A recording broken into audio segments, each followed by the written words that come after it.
Enfim, então agora nós vamos passar para a segunda palestra da nossa manhã, que é o Luiz Pilo Willumsen, que vai falar sobre Better Traffic and Revenue Forecasting, que é um livro. E então, embora fique aqui no background, vou chamar a Silvia, que pode colocar o vídeo dela e o áudio, para ser a chairwoman, né, dessa palestra. Ok? Então, Silvia, cadê a Silvia? Está desligado ali.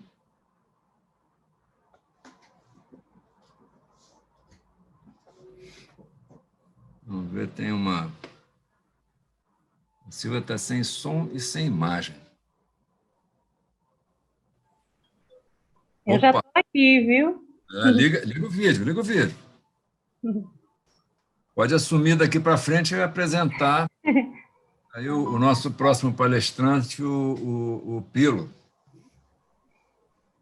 como ele é mais conhecido, ok? Ok, estamos aqui. Então, bom dia. Inicialmente, agradeço o convite do professor Paulo César. Eu sou Silvia Miranda, sou aqui da UFBA, da Escola Politécnica da UFBA. Então, vamos lá, né? Apresentar um currículo extenso. Teremos a palestra Better Traffic and Revenue Forecasting, né? Do professor Luiz Pilo Willumsen. Ele tem mais de 35 anos de experiência como consultor, planejador de transportes e pesquisador com uma carreira acadêmica de destaque, né? Ele é uma autoridade reconhecida internacionalmente em modelagem de transporte e tráfego. Ele mora na Grã-Bretanha desde 65. Ele foi pesquisador e professor na Leeds University e depois na University College London. Luiz Pilo, mais conhecido, foi diretor da Steer Davis Live, tendo ingressado em tempo integral em 89 com uma responsabilidade pelo desenvolvimento técnico. Ele deixou a empresa para estabelecer sua prática independente em 2009 e ele também é professor, né, visitante lá na College London. Então, fique à vontade e quero dizer que os participantes aproveitem aí, né, para a gente utilizar ao máximo, né, essa sumidade, a expertise do professor Luiz Pilo, e vamos aí adiante. A palavra é com você, professor. Obrigado. Voy a compartir la pantalla.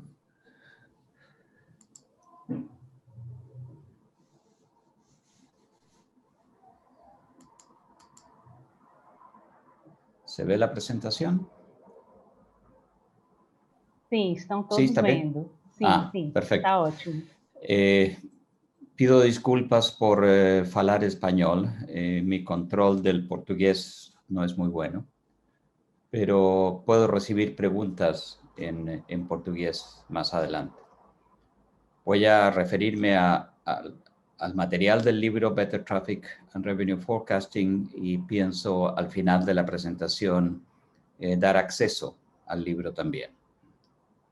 Como se señaló, fui académico por muchos años, por 15 años, por 20 años director de una empresa consultora que ahora tiene oficinas en San Paulo.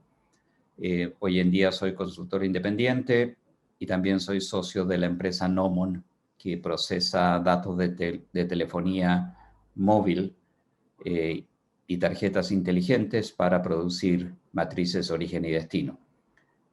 Soy coautor del libro Modeling Transport con el profesor Ortúzar de Chile y soy autor del libro Better Traffic and Revenue Forecasting que se puede comprar en Amazon. Está disponible en Amazon. Me voy a referir a los problemas de estimar tráfico y recaudación e ingresos en proyectos que tienen tarifa, en el fondo. Algunos de ellos son las carreteras de peaje, que es el caso que voy a referirme más frecuentemente. Voy a hablar del modelo de transporte que se utiliza en esos casos, los errores que existen en las proyecciones del tráfico, cómo mejorar esas proyecciones, sobre todo bajo incertidumbre, y qué diablo hacemos en la pandemia, con la pandemia, que nos aumenta la incertidumbre mucho más. Contexto. El problema al cual me refiero son todos los proyectos que tienen un cobro, que cobran una tarifa, o cobran por estacionamiento, o cobran por peaje, o son concesiones de transporte público que van a tener ingreso por los pasajeros, o proyectos de ferroviarios, suburbanos o de alta velocidad, o metro.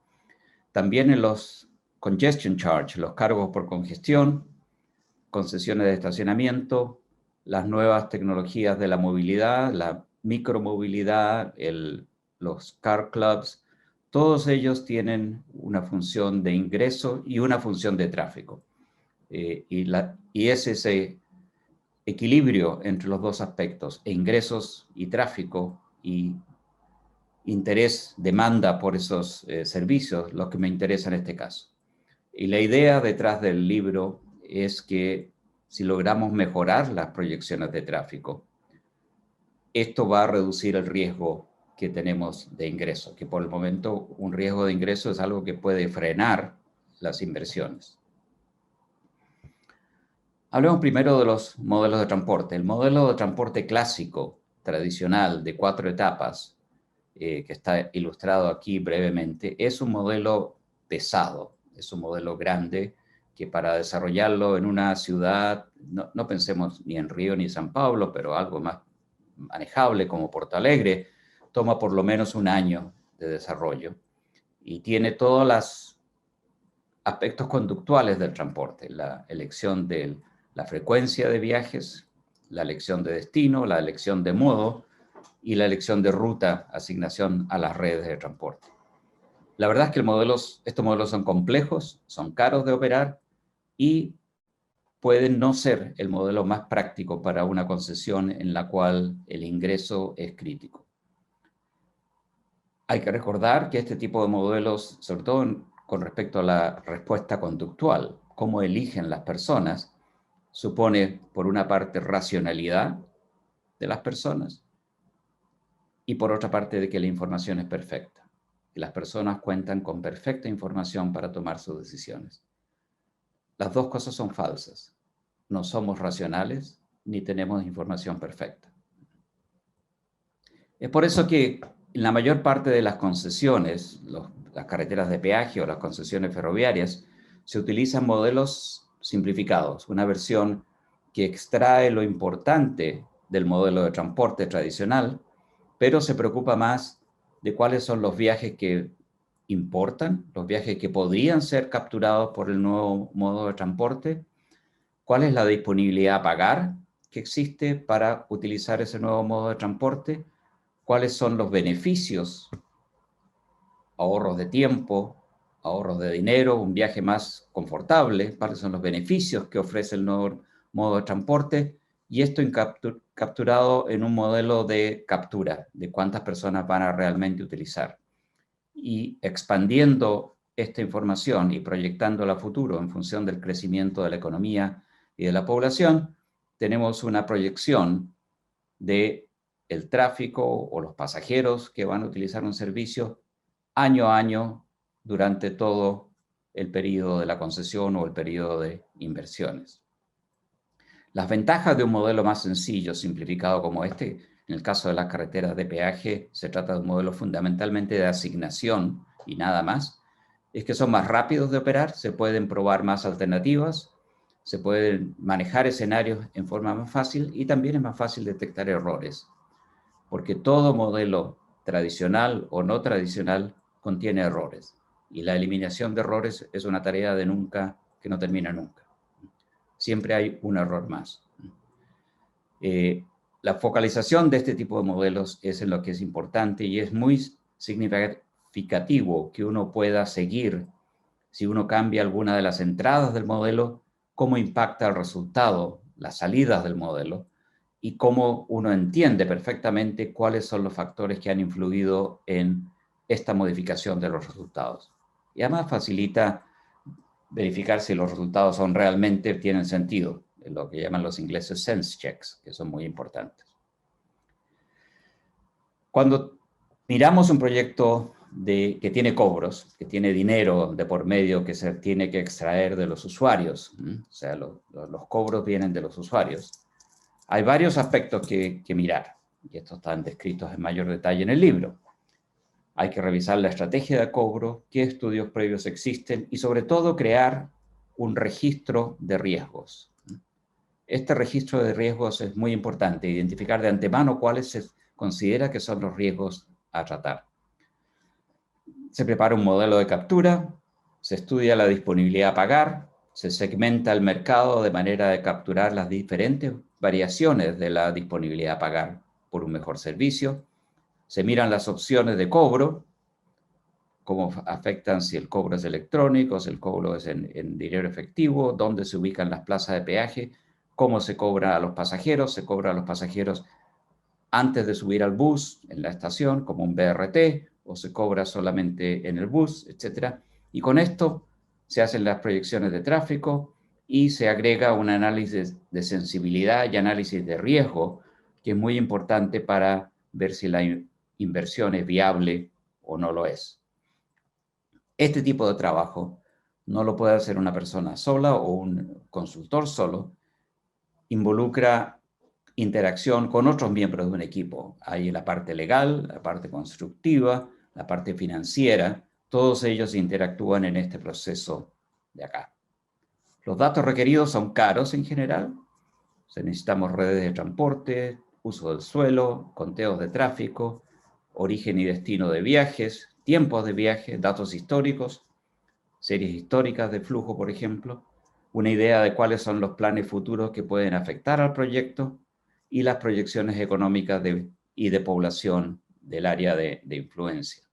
Todo esto es caro, pero lo implementamos generalmente en modelos de elección. Y un modelo de elección popular que se usa muy a menudo y se abusa algunas veces también es el modelo Logit. El modelo Logit binario para dos opciones está representado aquí. Estoy mirando solamente la opción de utilizar una carretera que requiere pagar un peaje, pero me ahorra tiempo, comparado con usar una carretera normal, la caracterizo como RD acá, y lo hago en función de sus costos generalizados, una combinación del tiempo de viaje y las tarifas que hay que pagar para utilizar esa carretera de peaje que ahorra tiempo. Y P sub toll es la proporción de viajeros que escogen pagar el peaje para ahorrar tiempo.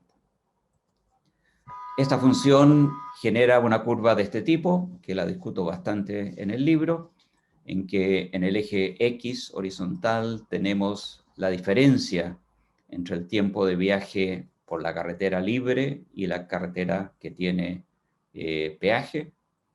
Y en el eje vertical, el eje Y, tenemos la proporción de personas que eligen utilizar la carretera, porque les ofrece un ahorro. Y hay un desplazamiento del punto cero hacia la derecha, o sea, y la interpretación de esto es que se requiere que la carretera de peaje ofrezca un ahorro de 10 minutos, al menos, para que la mitad de las personas, el 50% de la proporción, la mitad de las personas escojan pagar esa carretera. Y ese desplazamiento, de hecho, es el pago del peaje dividido por el valor subjetivo del tiempo, la disponibilidad a pagar. Esta es una función muy conocida, muy usada, y es una función que a mí no me gusta. Es una función que prefiero no usar en el caso de las carreteras de peaje. Y quisiera explicar por qué. Y lo voy a explicar con un ejemplo concreto de un litigio en Australia, en la cual me tocó participar como experto, como testigo experto. Un litigio en Australia en contra de la empresa consultora que produjo las proyecciones de tráfico y recaudación de un túnel, en este caso. Y en el informe que aparece para los inversionistas que invirtieron dinero en construir esta carretera, presentaron precisamente esta función Logit en la misma forma en que la estoy explicando en este momento. Ahora, pueden notar ustedes que lo que esto significa es que, si miramos este punto acá, hay un 30% de personas, de acuerdo con esta función Logit, un 30% de usuarios que van a pagar el peaje, pero que no van a ahorrar tiempo en absoluto. O sea, hay cero ahorro de tiempo y, sin embargo, de acuerdo con Logit, el modelo Logit, 30% va a insistir en pagar peaje y no recibir ninguna ventaja. Peor aún, pero eso no ocurre todo el tiempo, ocurrió en este caso. Aquí hay personas o conductores que pierden tiempo, o sea, no ahorran nada de tiempo, pierden tiempo. Y de todas maneras, de acuerdo con Logit, preferirían utilizar la carretera de peaje y perder tiempo, o sea, pagar y perder tiempo. Eso no es lógico y, por lo tanto, la mayor parte de los consultores que utilizan este modelo cortan, truncan la función Logit acá y esta la hacen cero, o sea, las personas no entran en el lado izquierdo para perder tiempo y pagar peaje. La defensa del consultor en este caso, porque esto en mi opinión es claramente irracional, la defensa del consultor en este caso fue decir, señores, la función estaba impresa en el folleto que proponía invertir en esta carretera. Cualquier inversionista inteligente puede mirar esta curva y decidir si el riesgo de invertir aquí es muy alto o no. La verdad es que aparentemente los inversionistas no miraron con mucho interés en esta curva y perdieron mucho dinero en la inversión. Por eso, mi preferencia no es utilizar, en este caso, en el caso de elección de modo de transporte entre ferrocarril y carretera, obviamente vamos a tener que usar el modelo Logit. Pero en el caso de carreteras de peaje, encuentro que es preferible no hacerlo, sino que capturar la variación en la disponibilidad a pagar a través de una variación de valores del tiempo, una distribución de valores del tiempo. Y eso, en mi opinión, deberían ser al menos 6 valores del tiempo para automóviles. Sé que hay por lo menos un consultor brasileño que tiende a utilizar 10 o 12, un número mayor que me parece muy, muy bueno. Todo esto hace que el modelo sea un poco más lento, pero facilita el entendimiento más profundo de cómo varían la disponibilidad a pagar entre distintos individuos. Y creo que hay que usar 4 o más para camiones, y en los proyectos donde los taxis son importantes, yo he utilizado 2 y 3 valores del tiempo para taxi. 2 para distinguir taxis más caros de taxis más baratos o usuarios que tienen una mayor disponibilidad y le dicen al chofer, no importa, vaya por el peaje.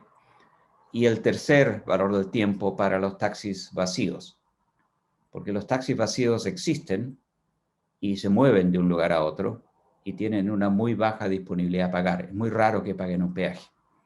Por lo tanto, tienen un muy bajo valor subjetivo del tiempo, pero existen en ciudades como San Pablo, o Lima, o Bogotá. Entonces, el taxi es muy importante, o Londres, el taxi es muy importante, y debería estar representado en los modelos separadamente del resto de los automóviles. Este tipo de uso genera una distribución de elecciones que, si uno tiene suficientes valores del tiempo, se puede parecer a un Logit más inteligente, o sea, tiene una distribución de tasas de captura. Pero lo que es más importante es que es mucho más fácil de interpretar, mucho más fácil de entender qué está pasando en el modelo cuando cambiamos un valor del tiempo, o cambiamos una tarifa, o cambiamos un tiempo de viaje. O sea, entendemos mucho mejor qué tipo de usuario está siendo capturado, qué tipo de usuario rehúsa a pagar el peaje porque su disponibilidad a pagar es más baja, lo cual no es posible en el caso del modelo Logitech. Las limitaciones de las proyecciones, y aquí me voy a referir a un trabajo muy antiguo, de más de 15 años, que realizó la empresa evaluadora de riesgos Standard & Poor's, que tomó 104 proyectos con peaje, los comparó el estudio de tráfico antes de que se construyera la carretera y las proyecciones que había hecho antes de que se construyera la carretera con la realidad, qué ocurrió realmente cuando se construyó la carretera, y encontró que en general las proyecciones de tráfico sobreestimaban la demanda. O sea, exageraban la demanda futura. Y la exageraban por casi el 30% en promedio. Pero como pueden ver en este gráfico que refleja la comparación entre el tráfico real y el tráfico predicho, hay tráficos que están prediciendo 50% más de lo que ocurrió en la realidad. Y hay unos pocos que han, de hecho, predicho tráfico inferior a lo que ocurrió en la realidad. O sea, hay un rango de error que se produce en las proyecciones. Parte de ese error es entendible. Mal que mal, el tráfico en una carretera de peaje depende muy fuerte del Producto Interno Bruto, de la economía del país, y sabemos que las proyecciones a futuro de la evolución de la economía de un país están siempre erróneas, son siempre erradas, nunca son exactas. Y por lo tanto, parte del error se debe a que probablemente se utilizaron proyecciones de la economía, del PIB o del GDP, optimistas que estaba produciendo el gobierno o alguna otra autoridad. Y en la práctica esas proyecciones no se dieron y por lo tanto el tráfico fue inferior a lo que se habría proyectado si se hubiera sabido cuál era realmente la evolución. La otra razón que está detrás de este tipo de error es que esta no es una muestra perfecta. Esta es una muestra de un subconjunto de datos. Un subconjunto de datos que se refiere solamente a los proyectos que tuvieron éxito, o sea, aquella oferta de servicios que fue declarada ganadora y que por lo tanto tenía una proyección de tráfico más optimista que aquellas ofertas que no fueron declaradas ganadoras, que eran más, podemos decir, pesimistas, a lo mejor deberíamos decir más realistas con respecto a cuál sería el tráfico futuro. O sea, esto no es una muestra de todas las proyecciones de tráfico, esta es solamente una muestra sesgada de las proyecciones de tráfico que fueron exitosas, que se implementaron. Y eso ocurre también con proyectos, de otro tipo de proyectos, no solo de carreteras de peaje. Todo tipo de proyectos, en general, solamente comparamos el estudio de la versión del proyecto que fue implementada, no las otros estudios diferentes. Entonces, mirando a dónde vienen los errores y la incertidumbre en nuestros modelos, vienen de 4 fuentes, en mi opinión, y está descrito en el libro. Una de ellas son las limitaciones del modelo. El modelo tiene errores, inevitablemente, algunos pueden ser no importantes, pero tiene errores.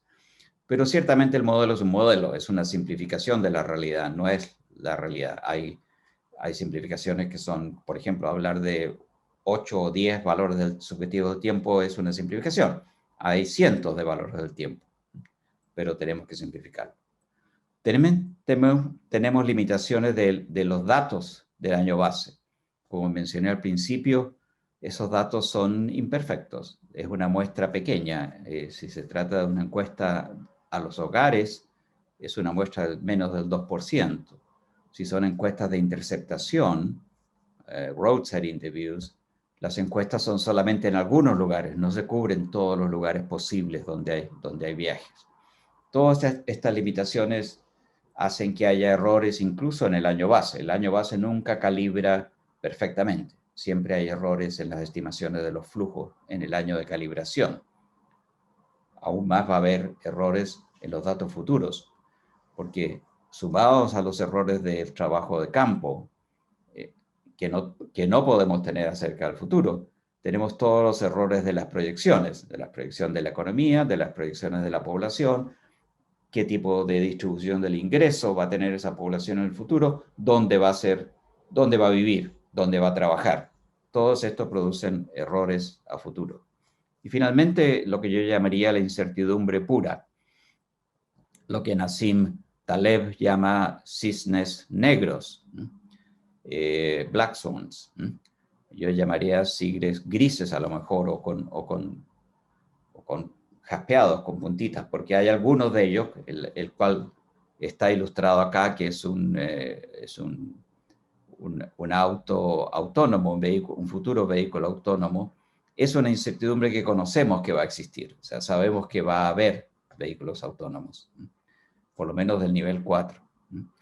Y por lo tanto, la incertidumbre nace no de su posible existencia, sino que de cuál va a ser el impacto que va a tener el vehículo autónomo sobre la demanda de carreteras de peaje, sobre la demanda de servicios de tren, de ferroviarios, sobre la demanda de servicios de autobús. Y va a tener impacto sobre esos tres, por lo menos. Probablemente no en transporte aéreo, pero sí en esos tres. Si combinamos estas 4 fuentes de error, este es un gráfico no real, es solamente ilustrativo. Tenemos que los datos, los errores que se deben al modelo son esta área azul, los errores que se deben a los datos del año base son esta área de acá, los errores que se deben a los datos futuros van creciendo en el tiempo, los del año base van decreciendo en el tiempo, los errores del modelo crecen en el tiempo un poco, pero no tan fuerte. Y por último tenemos la incertidumbre pura, la incertidumbre de escenarios. ¿Qué va a pasar con el vehículo autónomo? ¿O qué pasaría si hubiera el día de mañana una pandemia? Cosa que nunca pensamos, nunca incluimos en nuestro modelo, hasta que hubo una pandemia este año. Entonces, ¿cómo mejoramos la metodología?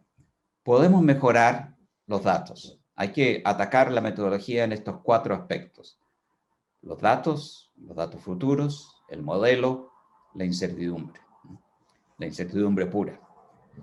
Los datos se pueden mejorar y no les extrañará porque soy uno de los socios de la empresa Nomon, que tengo una gran fe en que los datos de dispositivos móviles, de teléfonos móviles, son una muy importante fuente de datos a futuro, porque la muestra es mucho más grande, la cobertura es grande, y se puede realmente obtener promedios de viajes por una semana, por día de trabajo, por fines de semana, por un mes en particular, o por cada mes en particular, si acaso hay recursos suficientes para lograr ese tipo de extracción de información de los dispositivos móviles.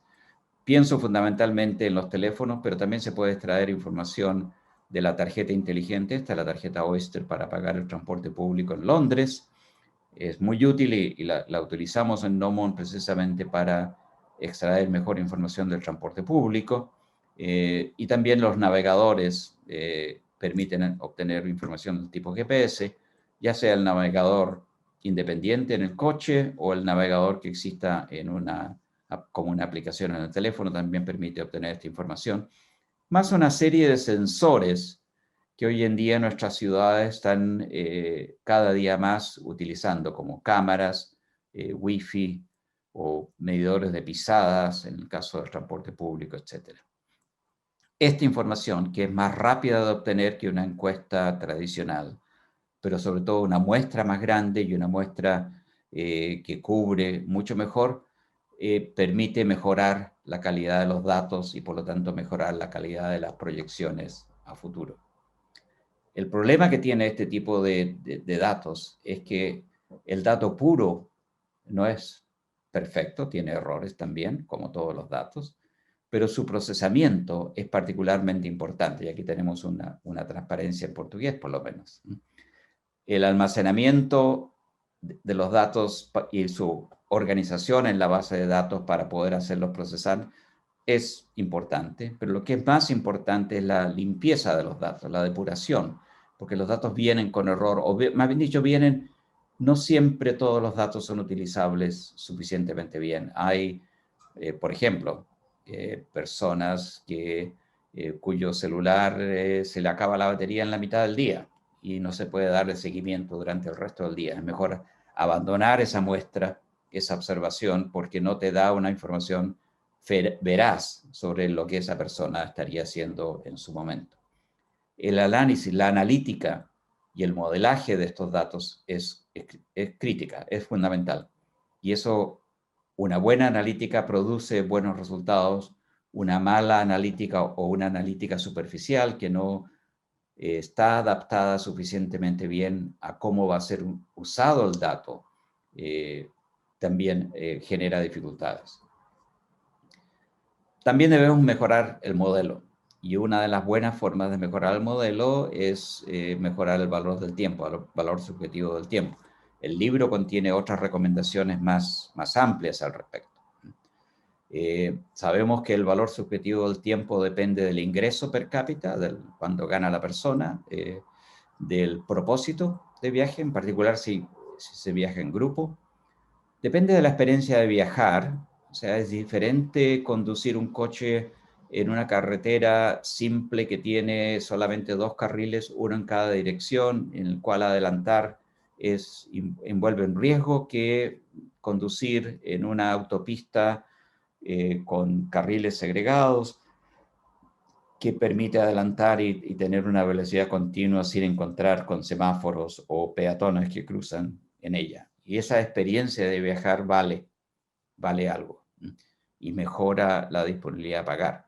Y también depende de la forma de pago, si se paga en efectivo, si se paga con tarjeta inteligente, si se paga a crédito. Todos estos factores influyen sobre la disponibilidad a pagar. Desgraciadamente, los estudios de preferencias declaradas se pueden hacer de bajo costo, pero generalmente cuando son hechos de bajo costo están mal hechos.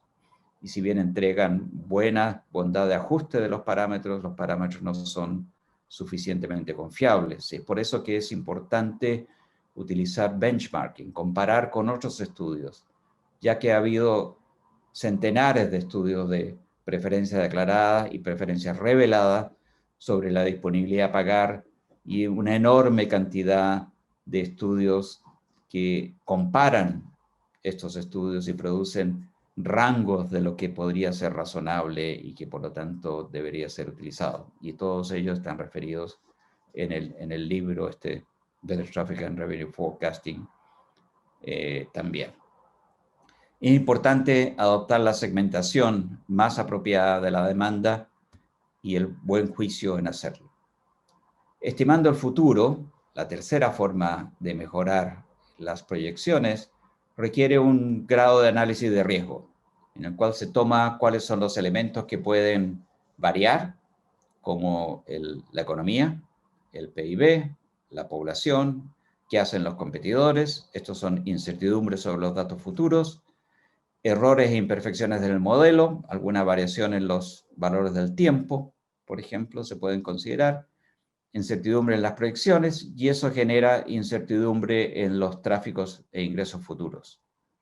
Y eso me hace pensar que hay 2 formas de enfrentar esto que son útiles. Uno de ellos es el uso de escenarios, y por lo menos tener 3 escenarios. Yo creo que hoy en día no es posible tener solamente 3, necesitamos más, pero tradicionalmente usábamos un escenario pesimista, un optimista y un esperado, con nombres en inglés si es necesario. Y también se puede hacer un análisis estocástico de riesgos, que en mi opinión tiene una utilidad limitada. En un análisis estocástico de riesgo, tomamos estas variables, reconocemos su variabilidad a futuros, su distribución y su variaciones sistemáticas, y podemos hacer una proyección que nos da una idea, porque representamos, esto se hace en un modelo en Excel, utilizando add-ons como AdRisk o Crystal Ball, que nos permite simular rápidamente en Excel 1000 futuros. Y aquí tenemos una visualización de 1000 futuros distintos y cómo varían con respecto la línea 1, la línea horizontal 1, refleja el caso base, y estos son variaciones alrededor de el caso base en función, como les decía, de la distribución que se suponga o se conozca y la desviación estándar que se aplica en cada caso. En este caso, solamente dos variables, el PIB y el valor subjetivo del tiempo, que han sido variados y han generado estas diferencias del orden de casi 20% por cada, por lo menos 15% por cada lado. Y esto generalmente se presenta como un grado de confianza de que el tráfico o la demanda va a tener al menos un cierto valor. Entonces, o en este caso estamos hablando del ingreso más que de la demanda. Y aquí tenemos un 95% de confianza que el ingreso va a ser un poco superior a 10 millones de dólares por mes. En el caso base se supone que el ingreso es del orden de 14 millones por mes, pero tenemos una confianza solamente del 50%. Eso es lo que refleja un caso base. Creemos que es lo más probable, pero es posible que sea menor que eso. Y por último, la incertidumbre pura. Y la incertidumbre pura viene de dos fuentes. Una que es muy importante, que es la nueva movilidad que aparece en nuestro contexto en los últimos 5 o 10 años. Se debe fundamentalmente a la conectividad que ofrece el teléfono inteligente, pero involucra vehículos eléctricos que están cada día más importantes en la producción y en el uso, y en la venta. Los futuros vehículos autónomos, tenemos hasta ahora solamente nivel 3, pero el nivel 4 va a llegar en algún momento, probablemente en esta década, y los nuevos servicios de movilidad, la movilidad como servicio y la micromovilidad. Tenemos la conectividad nos atrae compras por internet y el trabajo a distancia. Los vehículos eléctricos necesitan puntos de recarga, están asociados a la micromovilidad, que a menudo es eléctrica, el alquiler por minutos en lugar de alquilar por días, la movilidad como servicio con todas sus versiones, UberX, Uberpool, si los vehículos son de 6, 10 o 15 asientos, si solamente se aceptan como alimentadores del transporte público, y los vehículos autónomos que van a reducir accidentes, van a reducir la disponibilidad a pagar, porque podríamos estar durmiendo en el vehículo y por lo tanto no tenemos casi ningún apuro en llegar al destino. No sabemos si van a ser poseídos por las personas van a ser dueños de estos vehículos o van a ser públicos como vehículo de alquiler por minutos, y lo más probable es que sea una combinación de los dos. Y por último tenemos la incertidumbre esencial, que es el virus, la pandemia. Y este tipo de incertidumbre requiere que usemos escenarios, no basta con el análisis estocástico de riesgo. Y estos escenarios, les voy a dar un par de ejemplos. Este es el tipo de escenario que fue preparado en Nueva Zelanda, donde trabajaba hace un par de años. Es interesante que ellos definieron yo no participé en este estudio, definieron dos coordenadas, dos ejes de variabilidad importante a futuro. Uno es la preferencia por qué tipo de accesibilidad, si las personas van a preferir una accesibilidad física, como ir al trabajo, visitar a los amigos, ir a las conferencias, o una accesibilidad virtual, como la que estamos utilizando en esta conferencia hoy, ahora. Y la otra es la relevancia del costo de la energía. Ellos veían en ese momento el costo de la energía como muy variable, no solo el petróleo, la energía en general. Y generan 4 escenarios distintos con los nombres que le dieron en ese caso. Cuando estaban pensando la diferencia entre la accesibilidad física y la virtual, no habían todavía pensado en el impacto que tenía o iba a tener una pandemia sobre todo eso. Estos son los 7 escenarios que utiliza Inglaterra en este momento. más bien dicho, son 7 escenarios en los cuales cada uno de estos factores predomina y generan proyecciones a futuro que reflejan la importancia de esos escenarios. Es interesante ver que todas las proyecciones, incluso la más modesta, proyecta crecimiento, lo cual no es, en mi opinión, enteramente realista en el caso de Inglaterra. Esto es crecimiento del tráfico en las carreteras. Pero tenemos la incertidumbre al cuadrado, que es COVID. El impacto de COVID va a ser diferente en el corto y mediano plazo. En el corto plazo es ahora, es el proceso de introducir restricciones, en los cuales Brasil no ha sido muy estricto en la introducción de restricciones a la movilidad y al tipo de actividades. Ese proceso lo llamo yo fase 1. Estamos en la fase 2, que es el momento en que se empiezan a relajar estas restricciones, pero estas restricciones, relajadas o no, tienen un impacto importante en una recesión económica. Y la recesión económica va a tener impacto por varios años, no solamente en el corto plazo. Pero hay además impactos de más largo plazo. Y eso dependen de algunos cambios de prioridades en los gobiernos, que es desde esperar que le den más prioridad a la salud y a la educación, y menos probablemente a las inversiones en carretera. Y va a haber una reasignación del espacio vial a distintos tipos de modos activos también, cosa que ocurrió ahora y que va a permanecer en parte, por lo menos en el futuro.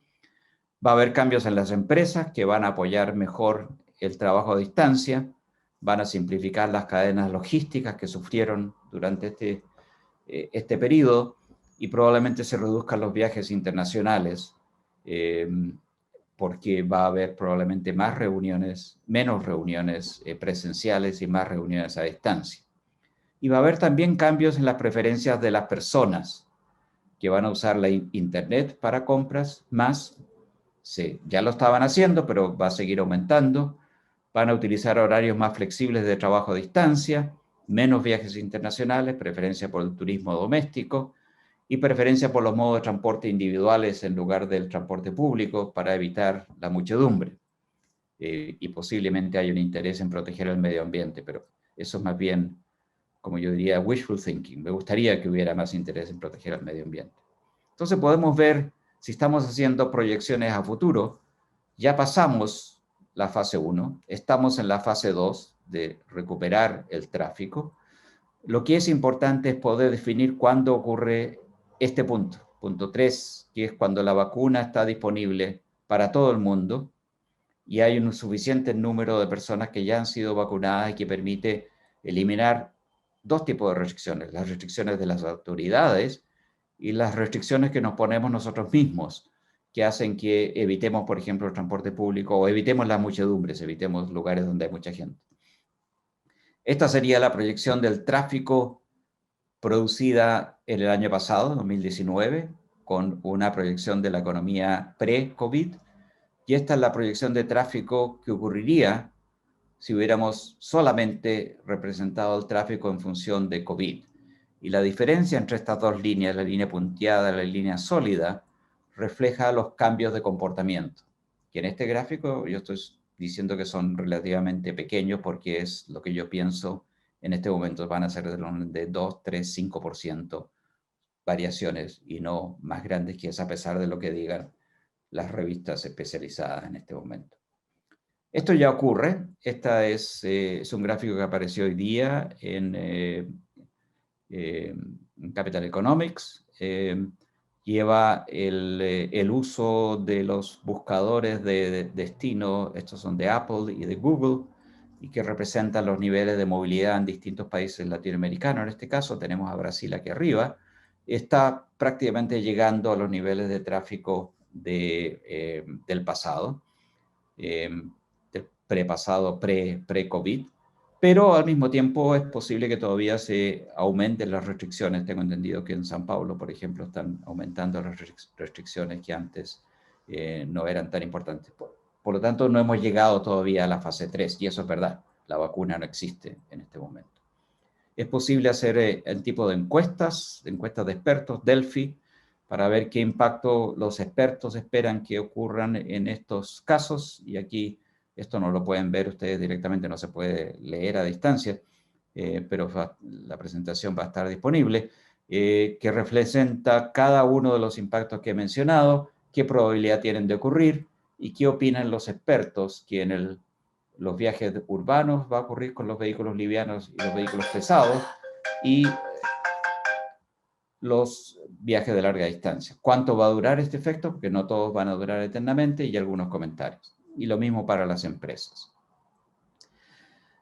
Es importante cuando estamos en una situación como esta monitorear lo que pasa día a día, y por eso en general la literatura, la prensa ha estado monitoreando cómo varía la movilidad todo el tiempo.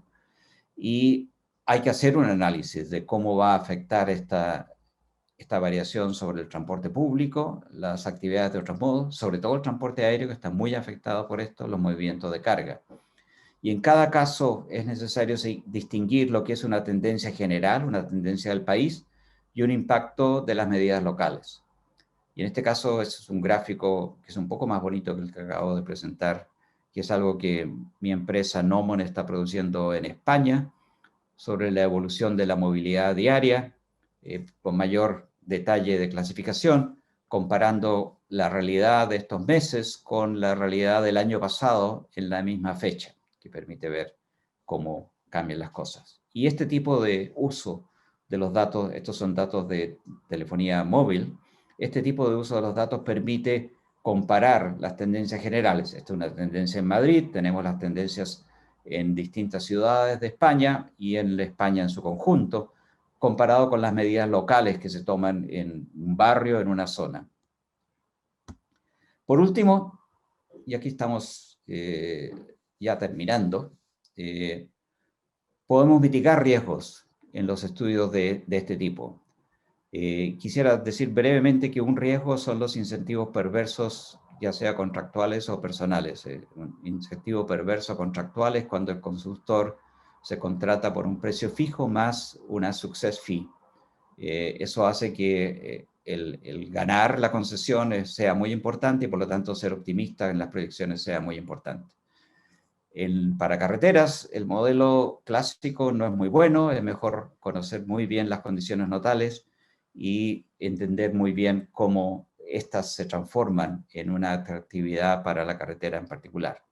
Y creo que es muy recomendable utilizar revisores externos para proyectos de gran envergadura. Por último, les dije al principio que iba a regalarles el libro, y si todo funciona bien, hoy y mañana, todos los asistentes pueden ir a Amazon, a la versión de Amazon que gusten, de Brasil o de Inglaterra o de Estados Unidos, y bajar gratuitamente la versión en Kindle. Obviamente es la versión electrónica, no la versión en papel. Y esa va a estar gratuita para cualquiera, no solo para los que asisten a esta conferencia, pero para cualquiera, hoy y mañana. Muchas gracias. Ok, professor Pilo, agradeço sua brilhante apresentação, né, da sua pesquisa, né, da modelagem de tráfego. Eu tenho aqui muitas reflexões que foram abertas, né, na sua apresentação. Eu tenho uma pergunta aqui que sempre é um questionamento grande aqui no Brasil, né? Principalmente agora, nesse momento de pandemia, a realidade da Europa, da Grã-Bretanha, é muito diferente da nossa, né? Não sei se eu estou falando rápido, você está entendendo? Está perfeito. Está perfeito.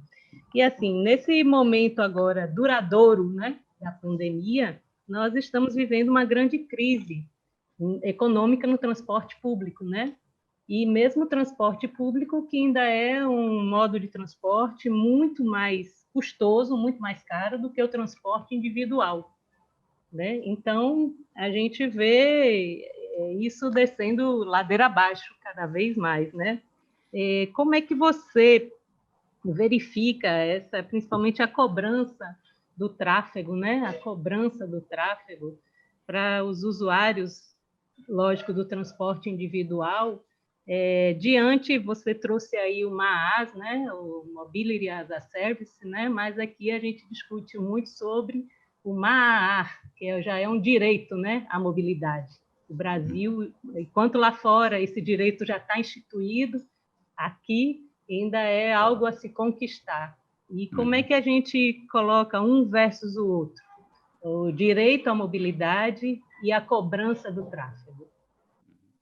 ¿Usted se refiere a la cobranza del tráfico como congestion charge? O como, sí.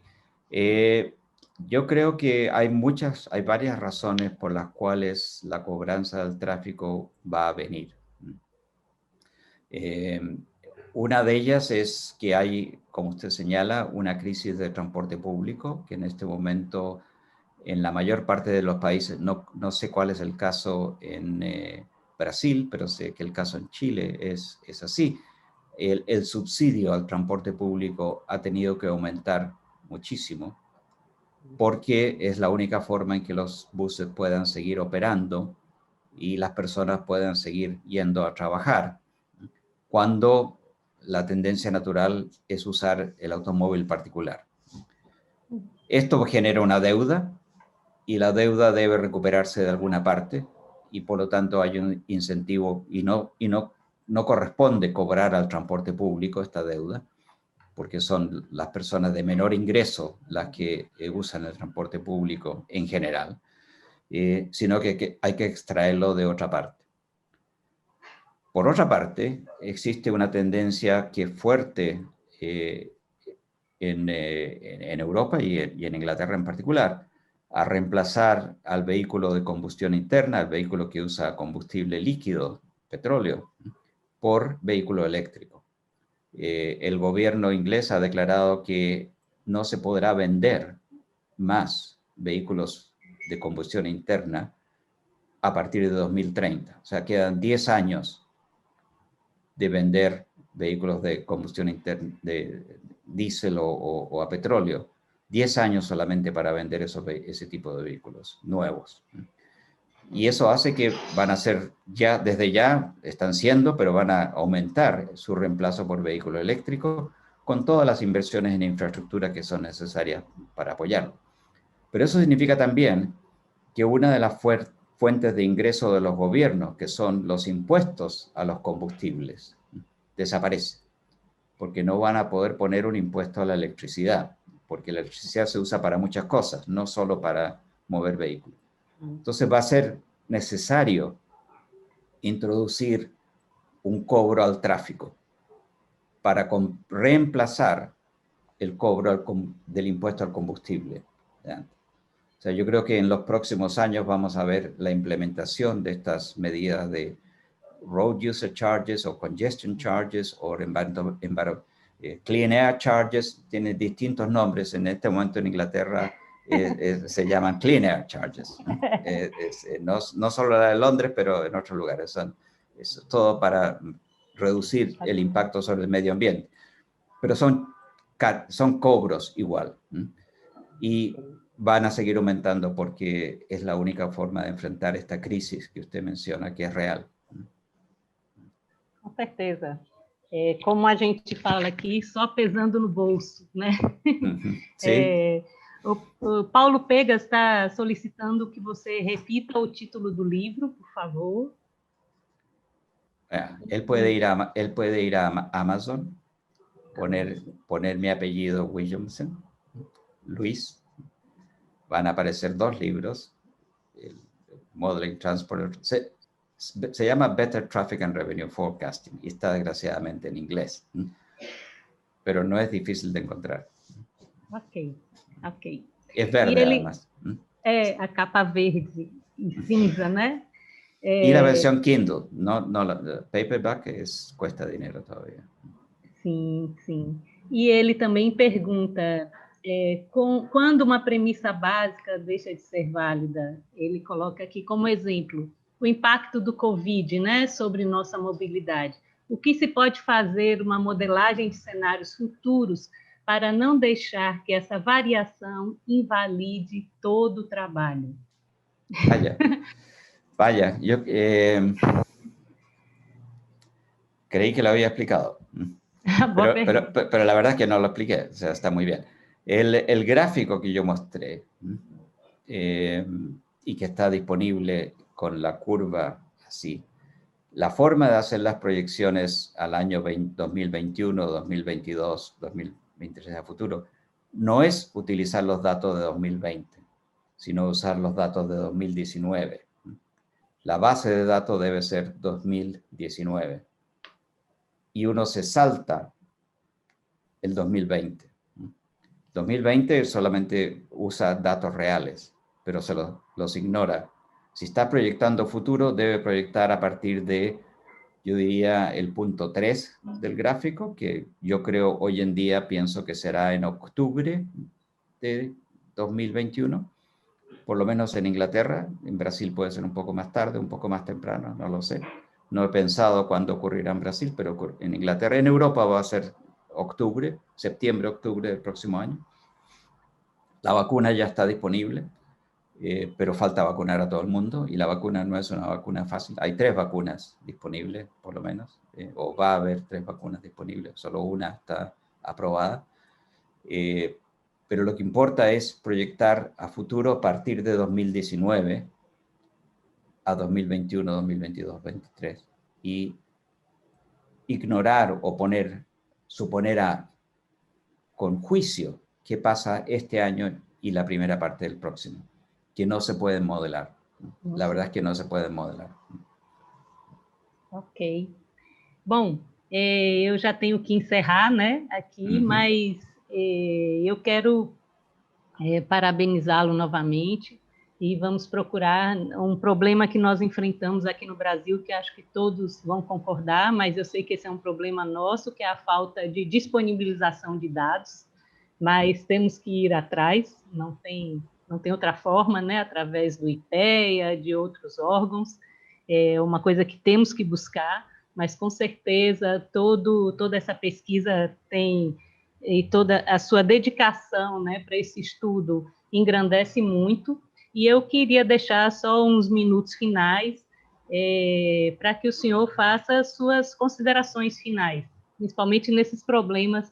Antes, professor Ostílio colocou aqui uma pergunta: o pedágio urbano não seria uma penalização para as pessoas de menor poder aquisitivo que conseguem comprar um automóvel para fugir da baixa qualidade de transporte público e garantir a fluidez dos mais ricos?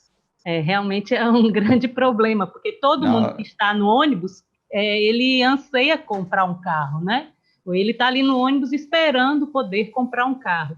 E aí ele vai enfrentar um novo problema, já como uma pessoa mais favorecida por ter un carro.